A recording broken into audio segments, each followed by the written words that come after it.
रात को बहुत लेट सोया था और फिर उठा नहीं गया सुबह। अब जा रहा हूँ मैं, वो तो पता ही चल जाएगा अभी।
कटिंग बहुत अच्छी वाली, बहुत मस्त काटा भैया ने।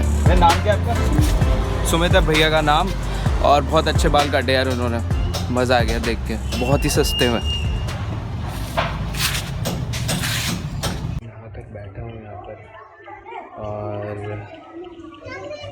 वैसे ठीक काटे यार बाल, मुझे जहाँ तक लग रहा है ठीक है यार। मतलब 20 रुपये में और क्या, नहीं 20 नहीं सॉरी 30 रुपये में और क्या कर सकते, 30 रुपये में मिलता ही है तो ठीक है। और बहुत नॉइज़ आ रही होगी यार, क्योंकि इस वक्त बैठा हूँ मैं बालकनी में, तो बाहर से आ चुका हूँ अंदर ताकि नॉइज़ ना आए, क्योंकि बाहर बहुत ज़्यादा ही नॉइज़ हो रही थी तो इसलिए प्रॉब्लम हो रही थी।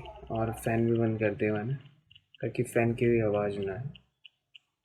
तो कहाँ था हम, कहाँ थे हम थे कुछ, क्या कहानी सुना रहा था, कहानी तो नहीं, जो मेरे साथ घटा है वो मैं आप लोगों से डिस्कस कर रहा हूँ कि आप लोग भी उस चीज़ से सतर्क करें। क्या हुआ मेरे साथ, एक्चुअली ये हुआ लास्ट वीक, मैं शाम की बात है, शाम को मैं ब्लॉग एडिट कर रहा था, तो करीब करीब 6 बजे थे। उस टाइम पे मेरे पास एक कॉल आती है और कॉल मैं पिक करता हूँ, और कॉल पिक करने के बाद क्या बोलते हैं मुझे, I am calling from phone पे। अब ध्यान से सुनिएगा, I am calling from phone पे। यूजुअली अगर कोई कंपनी आपको फ़ोन करती है तो वो आपको क्या बोलती है, आई एम कॉलिंग फ्रॉम से पहले या तो बोलेंगे my name is Abhishek, I am calling from phone पे। यूजुअली वो दे अपना नाम ज़रूर बताएंगे, बट इस कॉल पे मुझे कोई नाम नहीं आया। किसी ने उनसे, मैंने उनसे पूछा उस टाइम पे आप कौन बोल रहे हैं, तो उन्होंने थोड़ा एक्सक्यूज़ कर दिया, जिससे माइंड हट गया मेरा भी। मतलब उन्होंने बोला कि सर हम फ़ोन पे से बात कर रहे हैं, और फ़ोन पे जो है इस टाइम जो सिचुएशन चल रही है उससे, उसका मतलब एक ऑफ़र दिया उन्होंने मेरे को कि कंपनी ऑफ़र कर रही है 5000 रुपीज़ का, जिसमें से आप सेलेक्टेड हुए हैं। सेलेक्टेड नहीं, आपको दिया जा रहा है। सेलेक्टेड तो शायद, हाँ सेलेक्टेड, आप सेलेक्टेड हुए।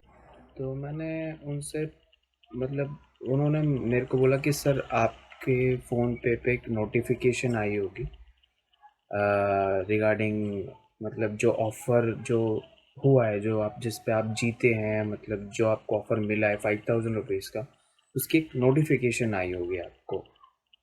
तो उस टाइम तक मेरे दिमाग में मुझे पता चल गया था कि कोई भी ऐसी कंपनी, कोई भी आपको किसी तरह का भी आपको वाउचर या आपको पेमेंट डायरेक्टली नहीं करेगी। अब सिचुएशन ये आती है कि मेरे दिमाग में तो आ गया, क्या आपको अगर कॉल करते हैं तो उस टाइम पे आपके दिमाग में भी वो चीज़ आती है कि नहीं? क्योंकि वो इस तरीके से आपको कॉल करके इतने सैटिस्फाइड तरीके से आपको समझा रहे थे कि नॉर्मल से अच्छा भी बंदा उससे टाइम नहीं लगेगा, वो जस्ट ओपन करेगा और नोटिफिकेशन क्लिक करेगा और फिर सिंपल, फिर उन लोगों ने मेरे को इस तरीके से सेटिस्फाइड कर दिया। मगर मुझे समझ आ चुका था। तो जो भी फ़ोन पे बात कर रहा था बंदा, उसने मेरे को बोला कि सर आपकी नोटिफिकेशन आई होगी, आप फ़ोन पे का ऐप खोलिए, उसके साइड में एक आइकन होगा, उसको प्रेस करिए। तो मैंने उनसे क्या बोला, मैं लैपटॉप मेरे सामने था ही, लैपटॉप खुला हुआ था, मैं फ़ोन पे बस इतना बोला, हाँ मैंने ओपन कर दिया। सर ये करिए, पहले आप फ़ोन पे जाइए। मैंने कहा ठीक है, मैं फ़ोन पे चला गया, नोटिफिकेशन, बट मेरे पास तो कोई नोटिफिकेशन आई ही नहीं। मगर मैंने फ़ोन पे का ऐप खोला ही नहीं था और वो जस्ट बोल रहे थे मेरे को कि सर ऐसे एक बार फिर से आप चेक करिए। मैंने कहा मैं बार बार चेक कर रहा हूँ, मेरे पास कोई नोटिफिकेशन नहीं आई है। फिर वो एकदम से बंदा बोलता है कि सर आपको एक मैसेज आया होगा। अब देखिए मैसेज क्या आता है मेरे पास, मैसेज आता है मेरे को डायरेक्टली फ़ोन पे से ही आता है, ये फ़ोन पे से मैसेज आता है। उनकी लाइन से एक बार आप बिल्कुल, जब भी इस तरह की कॉल आई या कोई मैसेज आता है तो प्लीज़ लाइन को क्लियरली पढ़ा करिएगा कि क्या लिखा है उस मैसेज में। बहुत, मतलब उसमें क्या लिखा होता है कि आपके अकाउंट में से डेबिट हो रहे हैं, 5000 रुपीज़ डेबिट हो रहे हैं, क्रेडिट नहीं हो रहे हैं आपके अकाउंट में। ये ध्यान रखिएगा, ये बहुत बहुत महत्वपूर्ण चीज़ें हैं ये। जब भी इस तरीके की कॉल या फ्रॉड तरीके की कॉल्स आती है तो प्लीज़ इस चीज़ से पहले ही अवेयर हो जाइएगा। तो मैंने पढ़ लिया था, मैं कहा ठीक है। हाँ, अब उसके साथ में एक लिंक था। अब वो मेरे को बोलता सर वो मैसेज आए हैं, मैसेज आया, उस लिंक पे क्लिक करिए। तो मैंने बोला ठीक है, मैंने क्लिक किया, मगर मैं कुछ नहीं कर रहा था, क्लिक नहीं किया मैंने, मैं क्लिक कर रहा हूँ, कुछ भी नहीं हो रहा सर। फिर उन्होंने मुझसे कंफर्म करके पूछा सर आप अभिषेक ही बोल रहे हैं ना, आपका नंबर यही है ना? मैंने कहा हाँ जी, यही नंबर है मेरा।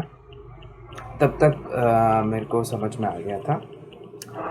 सर एक बार आपने मैंने फिर डायरेक्टली उनसे पूछा कि सर आप कहाँ से बात कर रहे हैं, आप फ़ोन पे से बात कर रहे हैं? उन्होंने मुझसे बोला जी मैं फ़ोन पे से बात कर रहा हूँ। तो मैंने उनसे पूछा कि आप फ़ोन पे से बात कर रहे हैं, फ़ोन पे के कहाँ से, किस ब्रांच से, या कि क्या मतलब कोई लोकेशन होगी आपकी, कहाँ से बात कर रहे हो? तो उन्होंने मुझे बोला कि मैं दिल्ली नोएडा से बात कर रहा हूँ। ये एक और चीज़ समझने वाली होती है कि या तो दिल्ली या तो नोएडा, दोनों में से एक जगह होगा। दिल्ली नोएडा तो कोई एग्जिस्ट नहीं करता। तो मैंने उनसे पूछा कि आप दिल्ली से बात कर रहे हैं कि नोएडा से बात कर रहे हैं? मैं दिल्ली से बात कर रहा हूँ। मैंने कहा ठीक है, आप दिल्ली से कहाँ से बात कर रहे हैं? मैं दिल्ली से सेक्टर 4 से बात कर रहा हूँ। मैं कहा सर दिल्ली में तो कोई सेक्टर है ही नहीं, आप सेक्टर, आप कैसे, मतलब ये किस तरीके से बात कर रहे हैं आप, मतलब मैं आपको एक ऑफ़र दे रहा हूँ। ठीक है, मैंने कहा आप मुझे ऑफ़र दे रहे हैं, आप मुझे ठीक से अपना लोकेशन नहीं बता पा रहे हैं, ना आपने मुझे नाम बताया, आप ऑफ़र दे रहे हैं मेरे को। आज तक मैंने इतने फ़ोन पे मेरे को यूज़ करते-करते 2 साल हो गए करीबन। आज तक मुझे कभी कस्टमर के लिए फ़ीडबैक कॉल तक नहीं आई है और आप कह रहे हो इस तरीके से ऑफ़र मिल रहा है मेरे को। ठीक है, तो नहीं सर, आप मतलब बहुत ज़्यादा ही सैटिस्फाइड करने के लिए। नहीं सर, अब आप समझ नहीं रहे हो, आप पे आया होगा नोटिफ़िकेशन। तो मैंने उसको बोला नहीं मेरे पास, तो आप देख लीजिए एक बार। मतलब इस तरीके से आर्ग्यू करने लग गया, थोड़ी सी लैंग्वेज थोड़ी उसकी चेंज हो गई। और फिर जब मैंने दोबारा कहा अगर आप कॉल कर रहे हो फ़ोन पे से मेरे को, तो मैंने भी थोड़ी अपनी फिर मेरी भी टोन चेंज हुई। और फिर मैंने बोला अगर है तो फिर अपना आईडी दिखा या अपना आईडी मुझे बता क्या है नहीं है, कुछ तो होगा कुछ। तो उसने मेरा फ़ोन कॉल कट कर दी। मैं तो समझ चुका था पहले ही, क्योंकि इस तरह के फ्रॉड कॉल्स होते हैं। मगर आप जो बहुत कोई बंदा होता है कर देता है। फिर मैंने अपना फ़ोन पे का ऐप खोला।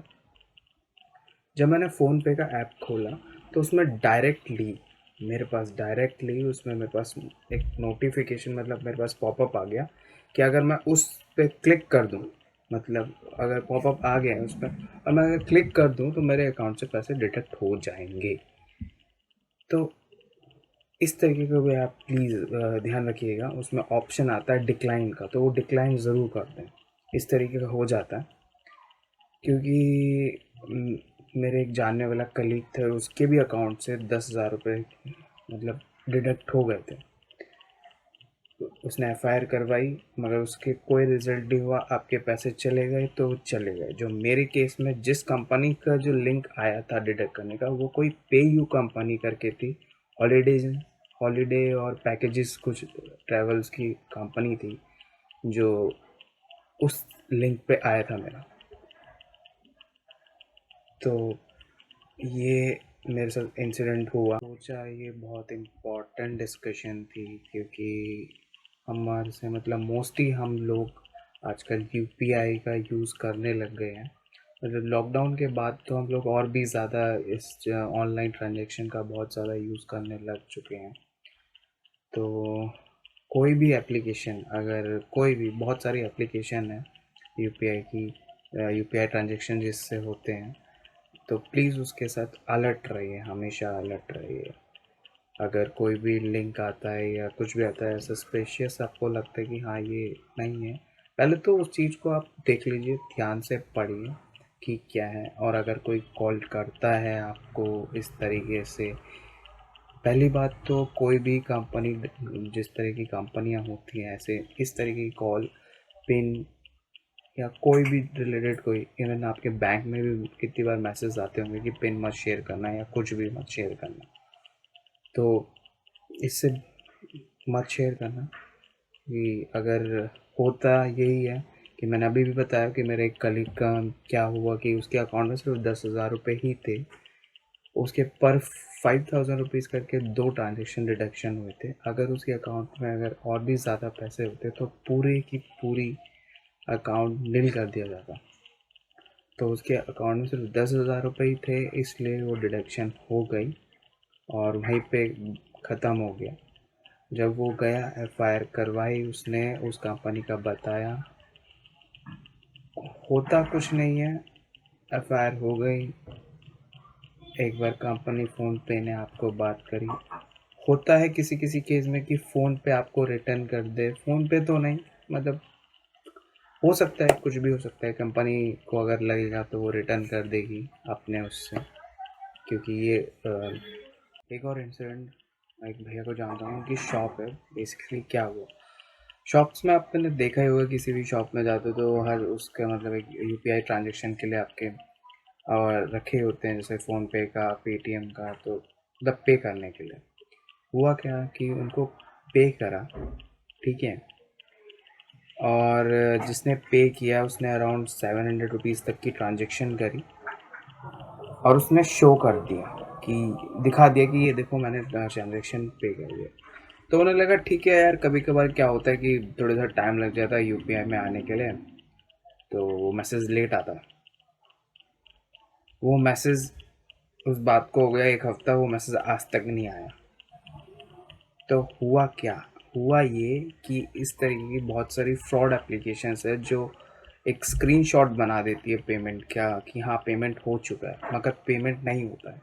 तो अगर आप इस तरीके से पेमेंट कर रहे हो तो उस बंदे को जब तक जाने मत दो जब तक आपके अकाउंट में या मतलब आपका मैसेज नहीं आया। यही इम्पोर्टेंट डिस्कशन की मैं कल सोच रहा था कि डिस्कशन कर लूँ आप लोगों से ये। और बात तो कटवा ही चुका हूँ। बाकी इस जो मेरी जो इंसिडेंट है, इस तरह के इंसिडेंट को और अच्छे से जानने के लिए आप देख सकते हैं जमताड़ा वेब सीरीज़ है नेटफ्लिक्स की। उसको देखिए और इस कहानी को समझिए कि ये जो ये जो चल रहा है ना, ये बहुत बड़ा रैकेट है एक्चुअली। तो उसको देख के उस मतलब उस वेब सीरीज़ को देख लो, उस आपको पूरी कहानी समझ में आ जाएगी क्या है। तो आज के ब्लॉग में बस इतना ही रखते हैं, मिलते हैं नेक्स्ट ब्लॉग में। वीडियो अच्छी लगी तो प्लीज़ लाइक करो, सब्सक्राइब करो और कमेंट करो। मिलते हैं नेक्स्ट ब्लॉग में। बाय।